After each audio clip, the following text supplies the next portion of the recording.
રાજ્યપાલ આચાર્ય દેવવ્રતજી આજે ગાંધીનગર ખાતે રાજભવનના કર્મચારીઓ અને અધિકારીઓ માટે નવનિર્મિત આવાસીય પરિસર ઐશ્વર્યમનું લોકાર્પણ કર્યું। માત્ર 937 દિવસના ટૂંકા ગાળામાં આ પરિસરમાં આધુનિક અને સુવિધાયુક્ત આવાસોનું નિર્માણ કાર્ય સંપન્ન થયું છે, જેમાં ચ કક્ષાના 96, ગ કક્ષાના 32, ગ 1 કક્ષાના 4 અને ક કક્ષાના 4 ભવ્ય આવાસોનો સમાવેશ થાય છે।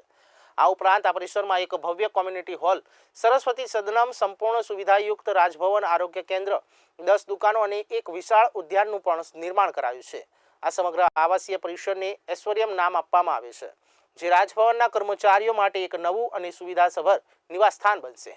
આચાર્ય દેવવ્રતજીએ ગુજરાતના રાજ્યપાલ તરીકે પદભાર સંભાળ્યા બાદ અત્યંત જર્જરિત થઈ ગયેલા સ્ટાફ ક્વાર્ટર્સને નવનિર્માણનું કામ હાથમાં લીધું હતું। તારીખ 1 નવેમ્બર 2022ના રોજ તેમણે આ આવાસીય પરિસરના નવનિર્માણ માટે ભૂમિપૂજન કર્યું હતું।